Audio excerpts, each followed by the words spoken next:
আমাদের যে 834 অথবা পরবর্তীতে আরও 8টি লাশ, প্রায় 865টা আমাদের ইতিমধ্যে শনাক্ত হয়েছে।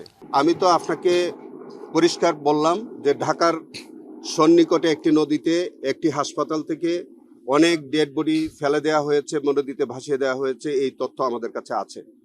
আমরা সেই হাসপাতাল, সেই তখনকার কর্তৃপক্ষ এবং যারা এই ঘটনার সাথে জড়িত সেটি আমরা শনাক্ত করার চেষ্টা করছি। যেসব ডেড বডিগুলো নদীতে ভাসিয়ে দেওয়া হয়েছে বলে আমাদের কাছে তথ্য এসছে, সেইগুলো আমরা শনাক্ত করার চেষ্টা করছি এবং এইগুলি প্রকৃত ইনভেস্টিগেশন শেষ হওয়ার পরে নিশ্চয়ই আপনারা দেখতে পাবেন যে তাদেরকে বিচারের আওতায় আনা হয়েছে। আমার মনে হয় ইতিমধ্যে আমার বক্তব্য থেকে আপনার এই বিষয়টা পরিষ্কার হয়েছে। আমাদের যে 834 অথবা পরবর্তীতে আরও 8টি লাশ, প্রায় 865টা আমাদের ইতিমধ্যে শনাক্ত হয়েছে। আর বাকি যেগুলো শনাক্ত হয়নি সেটার বিষয়ে আমরা এখন তদন্ত কাজ করছি।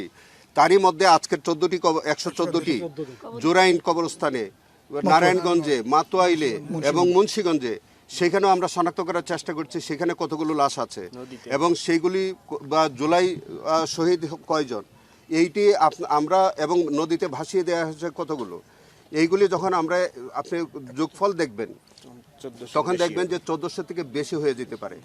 কিন্তু যেটা জাতিসংঘের যে প্রাথমিক একটা রিপোর্ট ছিল যে 1400 শহীদ, আমাদের ইনভেস্টিগেশন আমরা ধারণা করছি যে শহীদের সংখ্যা আরো বেড়ে যেতে পারে।